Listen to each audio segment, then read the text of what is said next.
Welcome to Salcedo Paranormal. It is Tuesday, October 11th, 2022, and tonight I'll be sharing true paranormal stories from the web. As always, you can find all of the episodes of the show, along with links to social media, ways to donate, and ways to contact me at the podcast page. And that is salcedoparanormal.podbean.com. That's SALSIDO paranormal, .podbean.com. Always happy to hear from you all, whether you have comments or questions or topic suggestions, or if you have stories of true paranormal experiences, whether they're your own or from others that you trust. Happy to either read those or have you join me on the show to talk about them. And so the plans for the rest of the week are book review tomorrow, more paranormal news on Thursday, and then I will be doing a bonus show either Friday or Saturday. Stay tuned for that announcement. Probably more on Discord. I'd always recommend everyone join the Discord because that's where I make a lot of announcements first.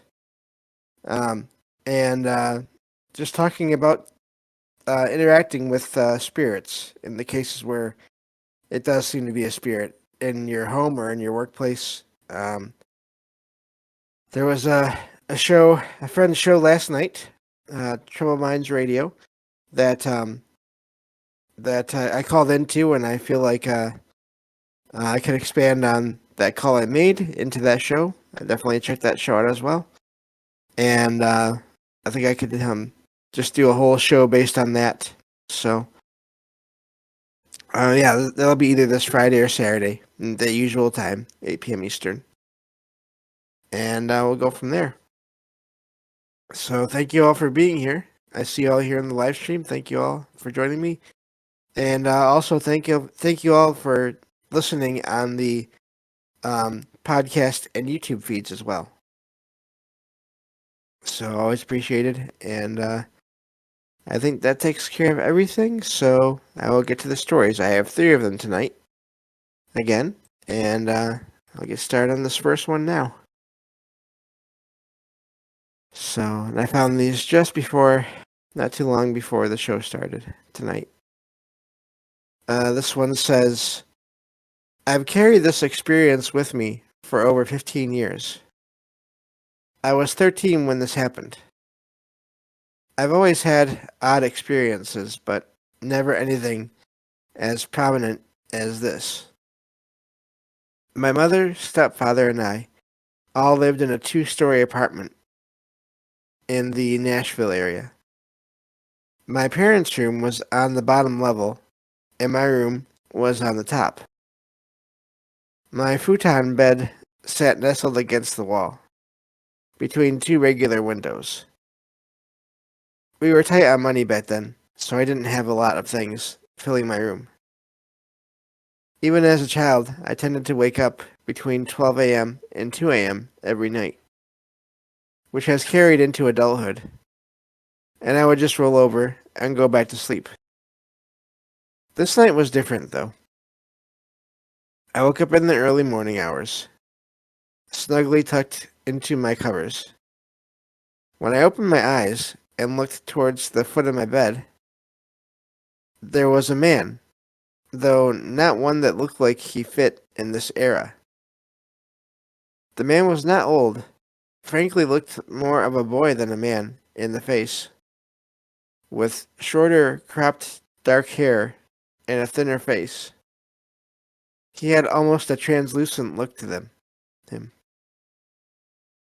He was wearing a navy blue hat of some kind that was roundish and looked to have black or leather type detail to it, and a navy blue uniform. The uniform was thinly trimmed in white in places, with the uniform coat looking slightly tattered at the bottom and some seams. The coat had medium gold round buttons that lined down it and a white ruffled looking undershirt. unbuttoned around the collar, chest area. The pants looked slightly stiff with a crease point down the leg that looked like it had not been pressed or starched in quite some time. When my eyes met his, he did a half-grin smile, more aloof-looking than menacing, and a timid, low wave of the hand, like gesturing hello or can you see me, maybe. I immediately threw my covers over my head in a sheer panic. Not because it gave me a threatening vibe, but because there was a translucent man at the end of my bed. I hid under my covers for what felt like an hour before peeking back out. When I did, they were gone. I never saw them or it again, or experienced anything quite like it. Years later, as an adult, I did some research in the area, where I discovered some of the battles between the French and Iroquois tribe had taken place in this vicinity. I can still see them clear as day when I close my eyes. It's an experience I'll never forget. It almost felt like they somehow knew me that night, once the initial fear had left me. I then had an odd sense of familiarity, which still makes no sense. I've never told anyone about this for fear of judgment. I am now because I want to know if anyone else has had anything like this happen to them, or maybe know why it was showing itself to me that night. Was it trying to tell me something, or communicate? And that's where the story ends. I'm wondering, and I didn't think to do this beforehand, but I'm wondering what colors the French uniform what the French uniform looked like at that time, if it was blue and if it was as the writer described there. Um, but either way, that's an amazing sighting. A lot of times when you hear about people seeing ghost soldier kind of apparitions, it's more Civil War, U.S. Civil War, or U.S. Or basically the American Revolution kind of soldiers. Um, so that's amazing that it was not someone from one of those, I guess. I wonder as well, um, I know they did research, but did they get a sense maybe? Was there some kind of contact? Again, they hint at it seemed like they were familiar with the spirit or with the apparition or whatever it was. Um, I wonder if they mean like in a past life kind of way. A lot of possibilities there. So, neat little story about a sighting. And it sounds like it was just one time there at that place. And maybe he was just passing through the area. So, anyway, that's the first story for the night. And so now I will get to the second one. So this one says, my husband and I spent 2 nights at an inn in Massachusetts, which originally had housed stables that burned down, and then the inn was built in the 1800s. While I've had many paranormal experiences with ghosts, it's rare for him. The second night we were there, my husband woke me up. He had seen the lights in the living room go off and on, and then the TV in our room go on. We watched as the TV would go on and off, on and off. I finally said, okay, we need to get up tomorrow at 8, and I need some sleep. I know you're having fun, but can you please stop? The activity stopped, and then almost on the dot, started up at 8 a.m. with a few last off and ons of the TV. My husband was thrilled he finally got a solid experience. And honestly, it didn't feel dark, just really playful. That's where the story ends. I love that story in a way. I feel like the timing of it all and the writer's kind of um, impression of the events. Maybe they were right. Um, I love that there was it was playful, but it was also someone, whoever it was, they listened. They said, "Okay, 8 o'clock." But then after that, it started up again because that's what the writer said. Um, just really neat interaction there of whatever, whoever, who knows. But I just love that story. That was obviously it could be frightening, but still, it didn't really. The people in the end were not too frightened after the experience and thought it was a neat one. So I like that story a lot.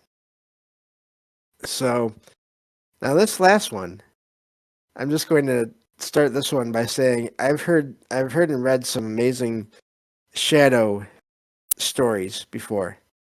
This one might just the be the most unique and or intense, not in a bad way, of course. I don't really cover the negative stuff, but just um, the most active of these stories. So, and this is a longer one, but I'm looking forward to seeing what you all think of this. This says, I've experienced a lot of paranormal incidents, but most can be pretty easily dismissed. However, this was the most concrete account I've ever had. I was spending the night at a friend's house. We were either towards the end of our high school years or just beginning college. As usual, we were lying in her bed talking. I was resting on my back, staring at the ceiling as we did this. At some point during our conversation, I noticed an oddly shaped shadow in the middle of her ceiling. It appeared to be circular, with what I likened to be tentacles protruding from it, which were moving much like a jellyfish's. Trying to rationalize what it could be, I turned my head to look outside of her window. It was late at night. There was a bush that grew next to her window. I at first thought the shadow might just be coming from that, but I noticed the branches weren't moving. With a sickening feeling, I looked toward the shadow again. It was still there. I finally decided to ask my friend, C, if she saw the shadow too. She asked, "The one on the ceiling with the tentacles?" I confirmed. "Yeah," she said, "there are a bunch around like that, but it's the only one that has those tentacles." The fact that she saw it too almost made the situation more terrifying.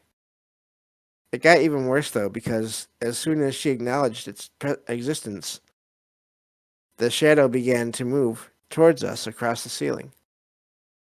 The shadow actually reached the point where the ceiling met the wall, where our heads are resting, but C snapped her fingers and pointed towards the center of the room and said, "She doesn't want you over here. Go back to the center." And it did. C swore up and down that these shadow entities were good. She recounted an evening when she had a bad feeling about her mother, whose room was across the hall. She was frightened something had happened to her, but couldn't muster the courage to go look for herself. Instead, she asked these entities to go check on her mother for her. She claimed they slid across the walls and ceiling until they got to the doorframe, materialized into a shadow person, and left the room. She also said she felt relieved afterward, no longer frightened for her mother. I, on the other hand, had been practically frozen with fear. Excuse me.